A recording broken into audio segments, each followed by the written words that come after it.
Nation, and welcome to our digital The Rivalry pregame show. I'm Christine Varconi, holding down the fort here at the NBC4i studios. We have so much packed into this half hour, and we are all over the place. Catherine Ross is in Lewis Center at Kegs and Eggs, where Buckeye fans here in Central Ohio are getting ready for the big game. But first, we want to go to the state up north, where sports director Jared Smalley and Justin Holbrook are outside the big house. Good morning, Justin and Jared.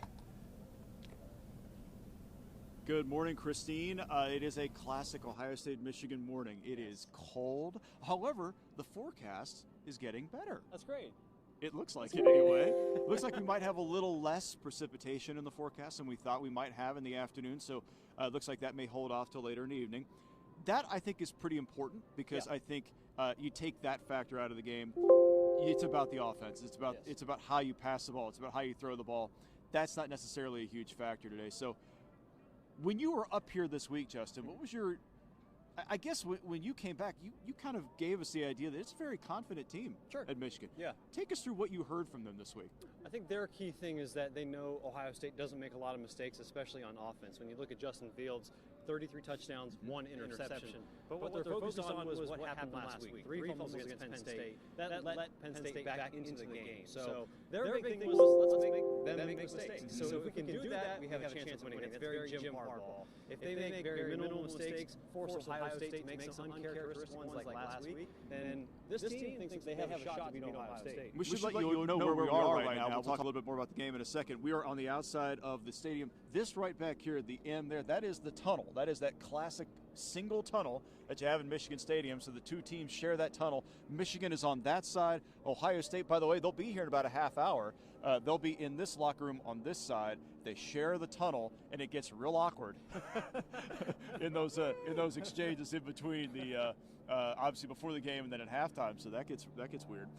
Something to talk about that I think is really critical. Michigan has found something in their passing game the last 4 weeks, in particular the past 2 weeks. 257, I'm sorry, an average of more than 350 yards passing the past 2 weeks. Deep passing. Yep. Those take time to develop. Sure. That would be an incredible luxury if they had that time in this game, considering Chase Young's on the other side. That's a big if with Chase Young. Yeah, I think that's the one question on the offensive side of the ball is how are we going to stop a guy like Chase Young? And not just him. I mean, we've seen a lot of guys this year, Pete Werner, Malik Harrison, when Chase was out. So obviously Chase is the focal point of this defense, but he's not the only thing that motivates them. So yeah, Shea Patterson's gotten better since that loss to Penn State. But I do think that the question of the day is how and if they're going to stop Chase Young on defense. Yeah, and everybody asks that question. It's just not an easy question to answer. It's just a very odd. But obviously, you were up here Monday, so we're going to talk a little bit more about what you encountered on Monday and let folks hear a little bit of what you saw here. Sure. Yeah, so on Monday we talked to the team, and obviously the big number for these seniors is 3. That's the number of times they lost to Ohio State, some of them 4 if they're fifth-year seniors. So to them, it doesn't matter that they haven't won since 2011. For them, it's that they have not beaten Ohio State. Here's how they're going to get that done. The average lifespan of this furry creature is 7 to 12 years. That means some Wolverines have lived and died without this team up north ever beating Ohio State. The Buckeyes are looking for their 8th straight win against the Wolverines, while Jim Harbaugh, in his 5th year as head coach, is going for his first win against the Buckeyes. As I liken the Michigan State game to a state championship, this is even bigger. This is 2 states championship. Ohio State will play for the Big Ten championship and possibly the national championship. But this 2-state game will be the only championship for 2-loss Michigan. It's huge for us. I feel like we don't got nothing to lose. You know, we're going out there with just a dog mentality, just go out there and just try to, you know, ruin anything they got planned on going. And with the chance to spoil Ohio State's season, do the Wolverines think this game will define their own? Yeah, to me, I think it does. Probably them too, to define their season as well. We know what type of game this is. I think any time that you beat Ohio State or they beat us, it's considered a good season at their respective schools. So, you know, obviously there's other games on the schedule, but we all know which one's the most important. Harbaugh isn't the only one looking for his first win against Ohio State. These seniors have never beaten the Buckeyes. They're looking to change that this Saturday. Ohio State, of course, looking to keep things the way they are. Local for you in Ann Arbor, Justin Holbrook, NBC4 Sports.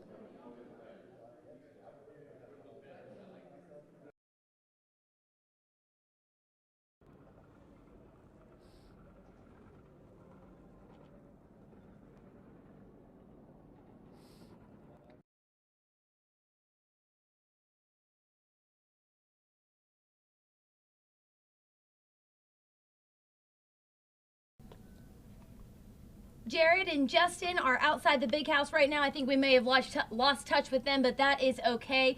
Catherine is actually standing by at Kegs and Eggs in Lewis Center. We're going to go and talk to some Buckeye fans there. Good morning, Catherine. Yeah, good morning, Christina. It's pretty crazy out here. We're at O'Malley's here in Lewis Center. The doors opened here at 6:30 this morning. As soon as they opened, we had about a dozen people just waiting in their cars, ready to come in the doors. Now we have a full house in here. Of course, it's going to get even more crazy.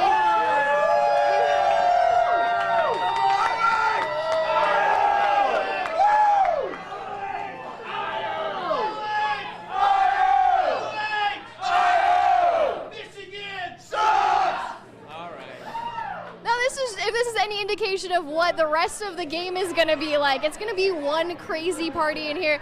Now, you guys came out. What time did you guys get here this morning? I was one of the late of the crew. They got here about 6:30. I got here around 8:30. Had to wait for the babysitter to show up. 8:30 is still pretty early to start partying on a Saturday. What brings you guys out? It's not too early for Ohio State, Michigan. It's one of the best bars in Lewis Center. It's nice and close, and we got the whole family here. Have you been to this before? I have not been to this before. This is my first round, so I'm just taking it all in. Well, what are you expecting based on just the crowd and the atmosphere so far?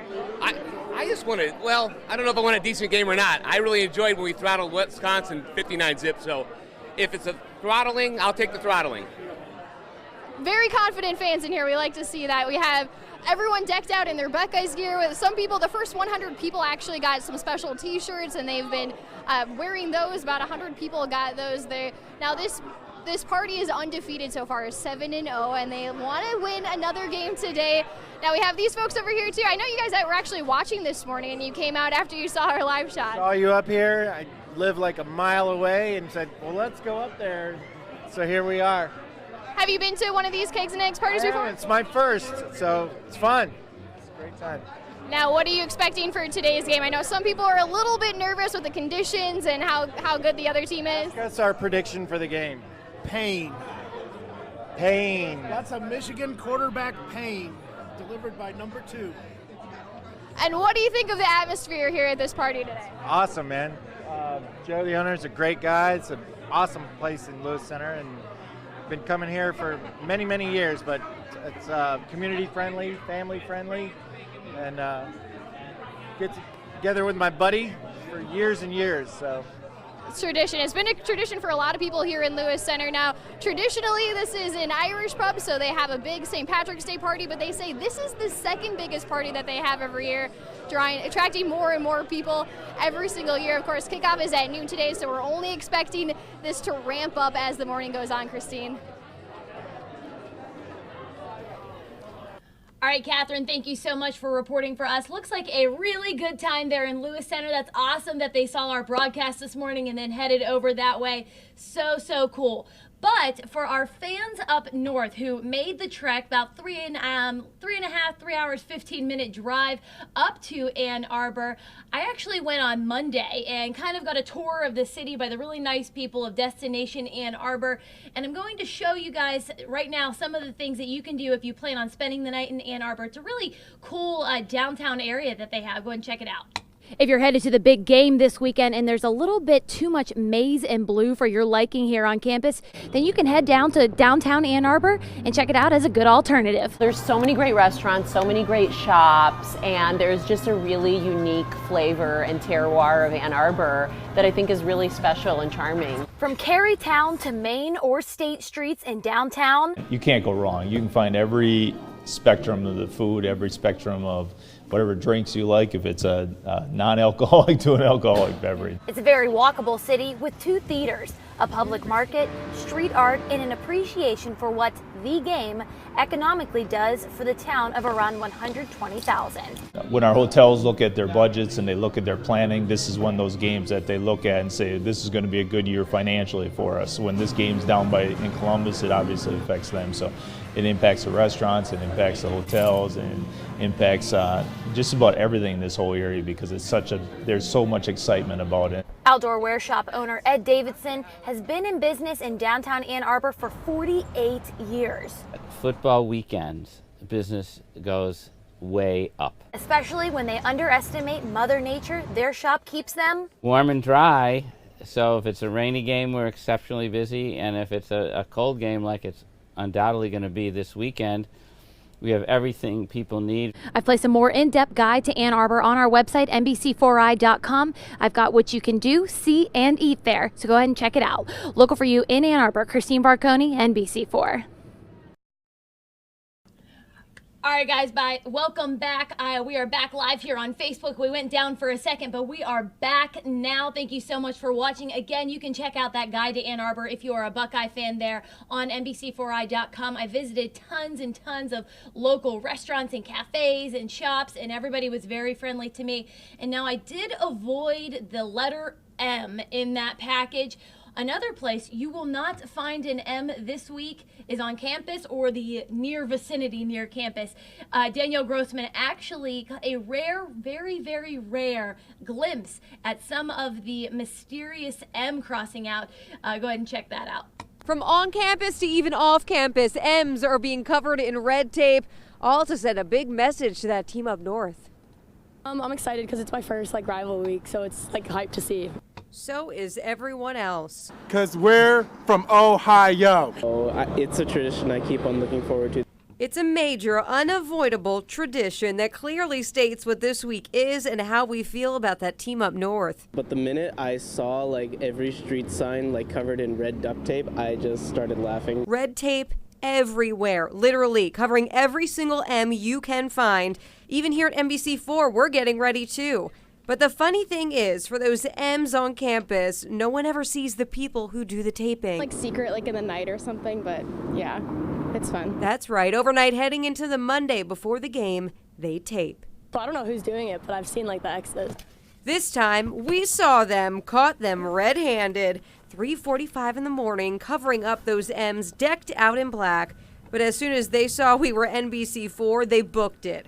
I guess they don't want to ruin the mystery behind the taping tradition. So if you do happen to see some naked M's across campus, you better get that red tape out and lend a helping hand. Local for you on OSU's campus, Danielle Grossman, NBC4. All right, thank you so much, Danielle. That is such a fun tradition, and I cannot believe they caught those guys on camera. That is insane. All right, guys, I'm going to look to Facebook right now and read some of our comments here. Good morning, Megan and Kimberly and Bob and Sherry and Megan and Jim. Again, good morning. Lots of Jims watching this morning. Everybody is saying go Bucks. If you say go the other word, it starts with a B, I'm not going to say good morning to you. Just kidding. Kimberly said go. I'm not reading it out loud, but she said it, and I said good morning to her. I said good morning to her twice now, so. All right, so another really amazing tradition, besides the crossing out of M's, the gold pants. Mark Taylor actually delved into this. He's not normally one for sports, but he said this tradition, in his opinion, is very charming. It's a very Mark Taylor-esque ism for you. So go ahead, and we're going to learn more about the gold pants tradition at Ohio State.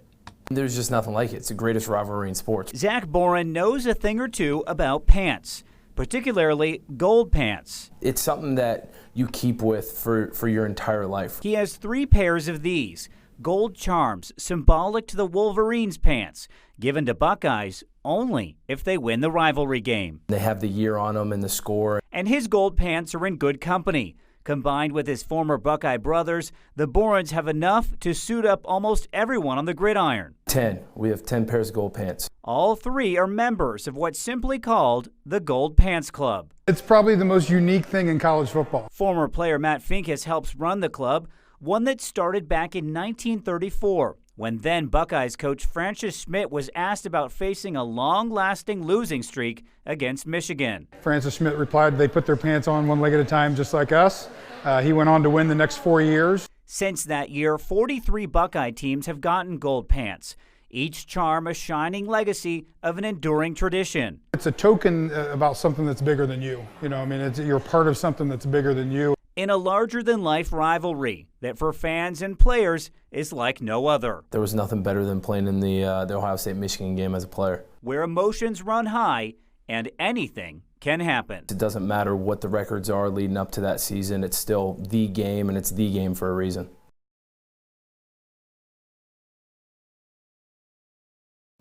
All right, that was our very own Mark Taylor reporting there. The Gold Pants tradition is really something amazing and very sacred. I'm going to head back to Facebook and read some of the comments here, and I'm looking for some score predictions for you guys before we head into our next story, and you'll see how it all kind of ties in right now.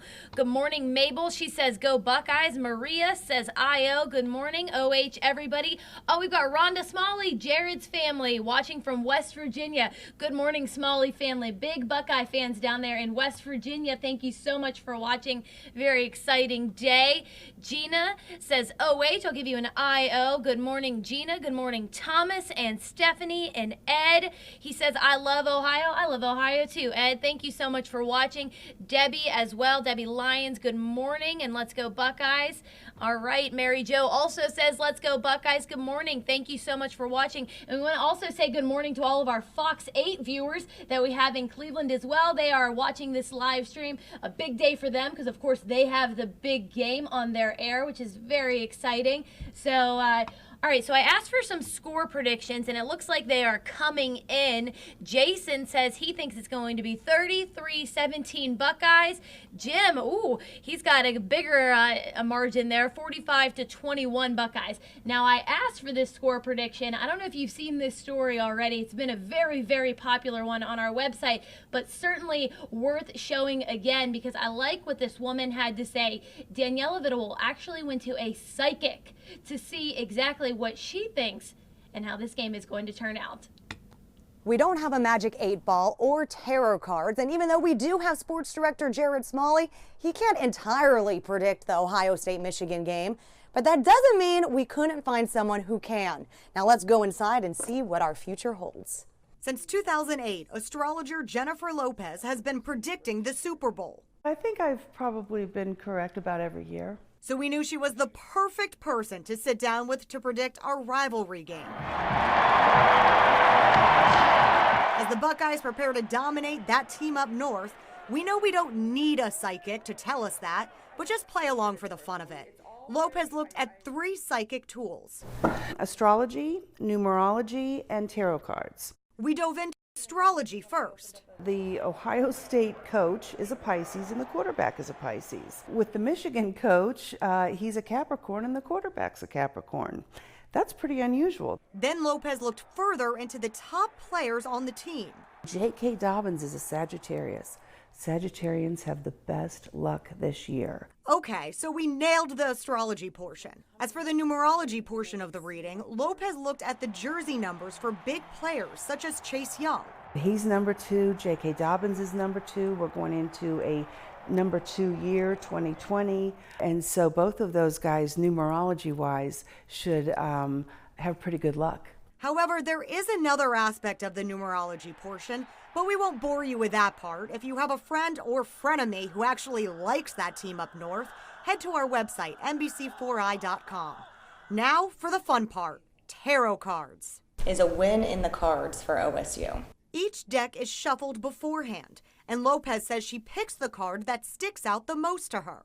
Wow, the world.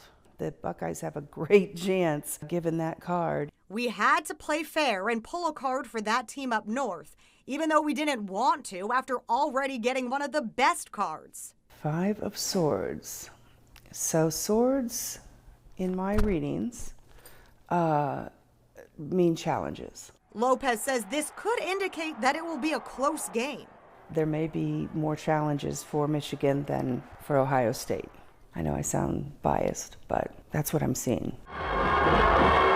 As for the final score, Lopez didn't want to throw any numbers out there, but the World card has a 21 on it, and the Swords card has a 5 on it.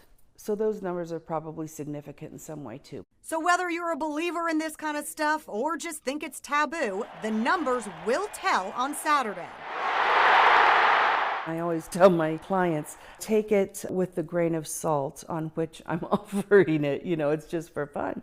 But it ends up being pretty legit sometimes. Local for you in New Albany, Daniela Vidal, NBC4.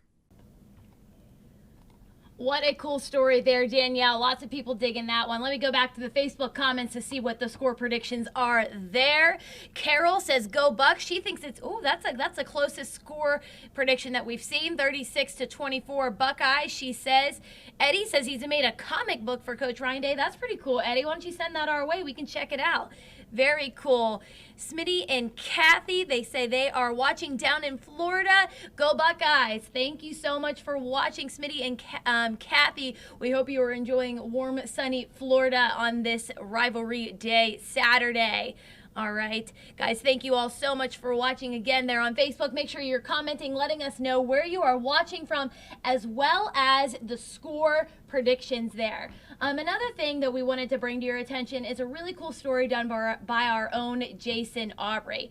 Now, there's this amazing pair that was brought together, they say, by fate, and the rivalry between the team up north and the Buckeyes is, of course, a very fierce one, but not fierce enough to stop someone from doing the right thing. Jason brings us this story. Kevin Holmes' Canal Winchester basement is a little big house in the making. Ohio State is playing Michigan at Michigan, so we have to watch the game at Michigan. I haven't agreed to that part yet. When Kevin's son didn't make the travel basketball team, he played on a rec team coached by Teslin Reardon. But Teslin is much more than just a coach in the eyes of the Holmes family. I was laying in bed one night getting ready to go to bed, just flipping through my Facebook feed, and a friend of mine had a post. And I looked at it, I was like, I know this guy, and it was just a post that said, Kevin needs a kidney. Kevin's kidneys were operating at 13% when Teslin was found to be a match. She says she felt moved to donate one of hers. I'm a big believer in everything happens for a reason. And I felt like there was a reason why I found that post that night.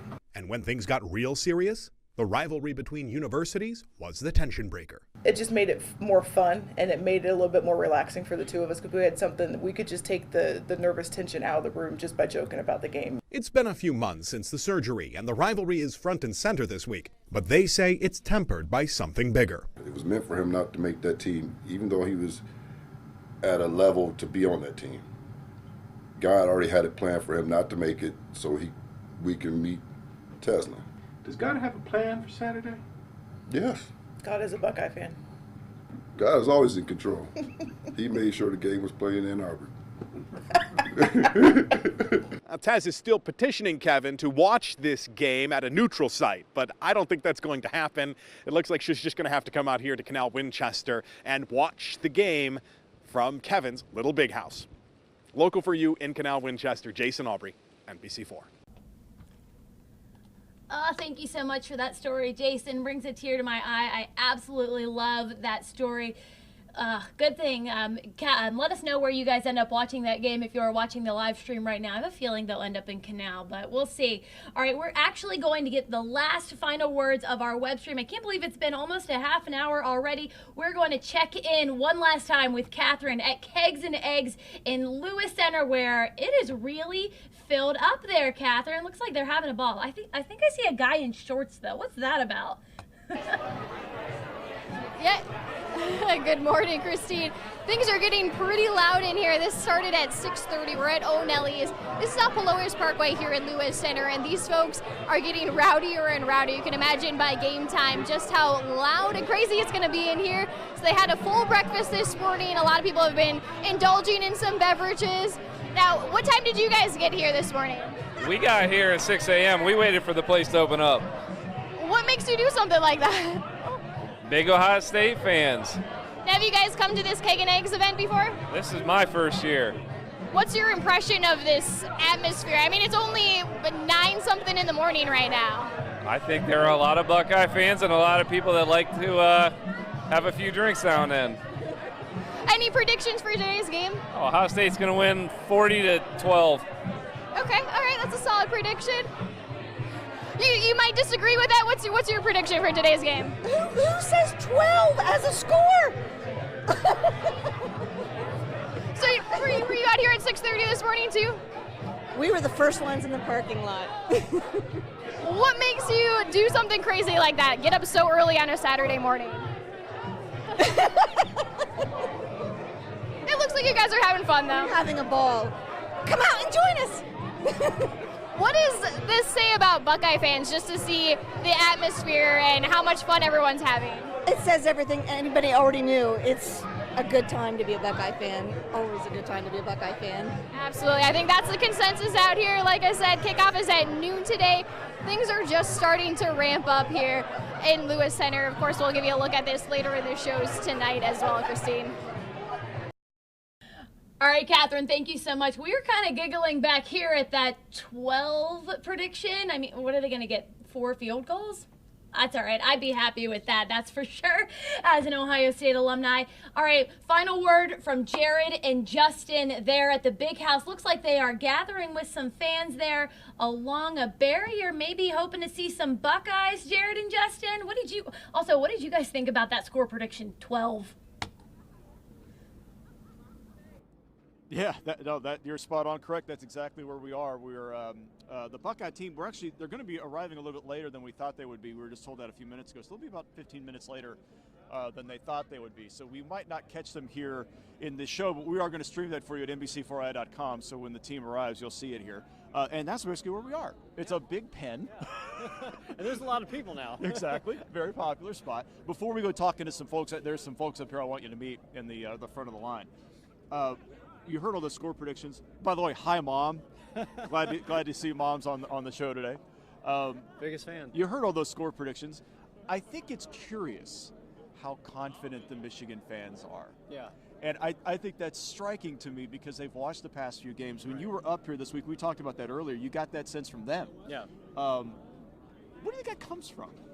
Where do you think that confidence is generated from? I think if you don't have confidence, what else do you have? Mm-hmm. Even if you haven't won this game in recent history, if you don't have that, then it's almost like you've lost before you even take the field. So maybe it's just tricking yourself into believing something, and then you believe it into reality. I don't know. Maybe that's the case, especially for the fans at least. You know, there's interesting numerology, interesting history that goes along with this series. It's 100 years ago was the first time Ohio State won in Ann Arbor, 1919, the first time it happened. I remember it well. 50 years ago, we were all there. That was a great one on TV. And then 50 years ago, the 69 game, which was a historic game, and then Ohio State came into the game number 1. Yeah. First year with Bo Schembechler here at Michigan. Bo rallies the troops, if you will, and they upset number 1 Ohio State that day. That was 50 years ago. You now look back in the recent history. Every 8 years, Michigan has won. Yeah. So you go back to 2003, they win. They don't win again until 2011. 8 years. It's been 8 years. It's been 8 years, and here we are in Ann Arbor. You know, there are little curious things like that have nothing to do with anything that we all kind of like, well, that means it's guaranteed. So right? if you're a 3rd grader or a 2nd grader right about now as an 8-year-old, you're thinking maybe this is the year. Well, what was the story you said the other day about the life of a Wolverine? Yeah, the life of a Wolverine. In the wild, it's 7 to 12 years. That means some Wolverines have lived and died without this team up north ever beating Ohio State, which is very odd. That's so bizarre. It's one of the great things about covering this game is that it is so weird. Yes. There are so many weird things. So many oddities. And we don't think of them really as weird. I mean, they are weird in so many ways, but I'm going to take you for a little stroll. Alex, our photographer, he's going to walk with us here. We're going to walk amongst the people here because we got some friends up here I want you to meet. So anyway, what you've got here, you got a bunch of parents and friends and supporters who are ready to greet the team as they pull in here to the stadium. I'm going to walk up here to the front of the line here. Hi, McCullough family. Hey, you want to be live on the internet with us? Sure. So, very few parents around here. Obviously, they're thrilled to have one child be a Buckeye. You guys have 2, the McCulloughs. So they're both long snappers. Liam has been the long snapper the last 4 years, right? Yeah, last 4 years. And then his brother's probably going to take over for him? We're hoping. Rowan's, he's battling it out. And so you have 2 kids on the team. You're in a unique position. So you guys came out here early. You want to make sure you saw the guys get off the bus. Is this like a tradition? Is this something you ordinarily do? From game 1 with Liam, when his first away game, we all have as soon as they get off the bus, it's kind of like, hey, and you see that his little head kind of pops up like a chicken. He's like, looks to see wherever we are. So we have that. Yeah, we have that tradition. He does. So he looks for us, and then when you'll notice too, when he runs off the field after he snaps, we also have another tradition where he always does the, like, I love you, kind of looks always to see where we are in the stand. So we get in there early because the specialists warm up early, so they see us. and we always let him know where we are, and he's always like looking and pops up for the I love you and the good or the or it's kind of like the Romans, you know what I mean? How was that snap? So that's intense. He's a unique kid. He's such a smart kid. He's such a great, like, so positive. So he's a great teammate, right? He also has every day, every year when he showed up for training camp, he had a tradition where he wore a shirt. And then the second year he came back, and it was a picture of him wearing the shirt. And then the next year was a picture of him wearing the shirt. It was like, yeah, exactly right. That's not normal. What one's going to do, because we're not telling anybody. But he's got a gag plan? Maybe. Okay. Maybe. Those two together. He's as quirky as Liam is. Yeah. In our business, we call that a tease. Yes. There's something coming. There's something coming. There's something coming. So when you talk to your son, obviously Thanksgiving was this weekend, so it wasn't like you didn't see him all week. You got to see him a little bit, and he was around. What was the impression you got from him about preparation and how they felt going into this thing?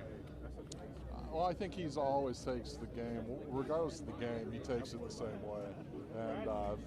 And he's focused, he's always focused, and this game's a special game to him, but particularly because it's his last Team Up North game too. But I think that's true for the whole team, even the guys who maybe aren't their first and second stringers.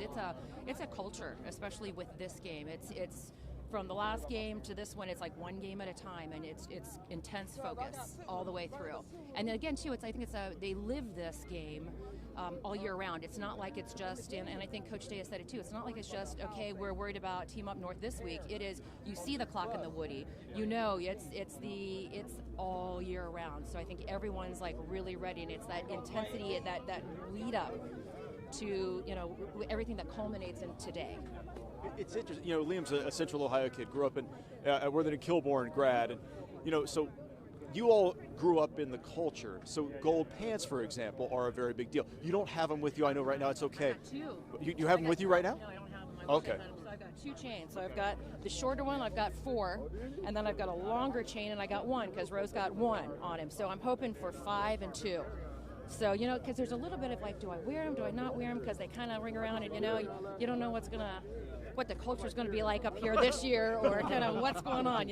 We already caught a lot of crap at the little diner we went to. So, all right. But yeah, got to kind of feel it out a little bit. So I think it's really cool to be a part of something. There's no rivalry like this, and there's no traditions like this, and to have gold pants like that, and to have jerseys that were a part of the biggest game in a sport. It's just such a unique element of what it's like to cheer for one of these. Yeah, I mean, there's no other game like this, and there's no other tradition like this too. So it's something special. Well, we've as a family, we really kind of drank the Kool-Aid, because we've got this my older son. He cheered for Ohio State, and then I got the 2 boys who play for Ohio State, and I work for Ohio State. So it's for the Med Center, but it's all in our house. It's been, as the kids were growing up, that's what it's always been about. OSU, and then Team Up North. So that was the big one. Well, I wish the best for you all today. Thank you for entertaining the internet masses out here. It's funny. I mean, we've had all this great reaction from people. They're just very interested to see how all this works, and this is what it is. This is what you see. All the parents, we all do this, and it's just support for the kids, and for every single away game, we're always there, lined up to get them off the buses and cheer them on. Thanks, guys. Focus up. Get game faces. Let's go. There you go. That's a game face right there. So the McCulloughs are ready, and obviously we got a lot of fans and family who are ready to go. And the team will get here in a little bit. And Justin, I want to. Yeah. Excuse me, sir. Yes, sir. We're on the internet right now. Oh, We wanted to ask you a question. From Sure. what I understand, you live in the state of Michigan? I do. Okay. I live in Milford, Michigan. And you're dressed funny. I am. I've been looked weird for many years since I've lived here, and you got to stay tough here. I'm a Buckeye, born and bred. Okay. Grew up in Findlay, Ohio. Okay. Moved here, love Michigan, but on today it's war. That's very War. interesting. You said staying tough. That includes your son. You were telling us I about got my him. boys that grew up as Buckeyes in their gear. They got to go to school and they got to know their stuff, or they get in lots of trouble. So never forget where you come from, and go Bucks. How many of these Ohio State Michigan games have you been to personally? 5 or 6. I married into Wolverines. So we've had a lot of fun over the years. We do a lot of we call it the gentleman's dinner, where we dress up the night before and we speak nicely to each other. Then the next day, I don't know who they are. I don't want to know who they are. Now, is there a bet for the loser winner? No, I already won the bet. I have the daughter. That's the right answer. There's a child on the right line. answer. With a couple children, and they're Buckeyes. So we're like, again, you just gotta hold your line. But when you've won 14 out of 16, I think the kids only know really how this thing's supposed to go. Yeah. They do, but what I've been telling my kids is you take one day at a time, and you can't get ahead of yourself. It's a lifestyle in Ohio. It's something that you're born to do. So you can't get too high, too low, but man, we want it bad. That's great. Have fun today. Thank you. Pleasure to see you. You really enjoyed it. Yeah, enjoy the game. So it'll be a little while before the Buckeyes actually get here physically. I'll tell you what, Alex, come on over here with me if you don't. There you go, man. We'll get you. We're gonna not hurt anybody. So we'll let you run here, but stay NBC4i.com. Keep it handy because we will show you when the Buckeyes arrive here, and then it's going to be something special. What do you think? Who gets it done today? Yeah, I mean, I've been thinking about this pretty much all week, but the team thinks about it all year, right? Yeah. I think it's going to be close. I think it's around that 9-point spread that Vegas thinks it will be. Lower scoring for Ohio State, but 27-17 Buckeyes. 27-17, I think, is interesting. My curiosity is if Michigan can continue to strike in the deep passing game, if they can figure out a way to get those guys downfield, like Nico Collins, Donovan Peoples-Jones, really good threats downfield, they can score. They can do it. I don't know how they block. That's what we were talking about earlier in the show. I don't know how they block for 4 quarters. I think they have a nice run. I think your spot there, about 17 points, is, I think, a pretty accurate depiction. I think that might be about where they get. I just don't know how Michigan, over the course of 4 quarters, holds Ohio State below that. I'm going to say like 31-17. Okay. Roughly. Yeah, so save this clip. Yeah, so save this when I'm dead wrong. Dead on. It happens every year. So obviously stick with us. NBC4i.com will come back with more as the Buckeyes arrive here from the Michigan Stadium, and it's going to be a fun 116th meeting. Can't believe it. So thanks so much for joining us here this morning, and we'll check back with you in just a little bit.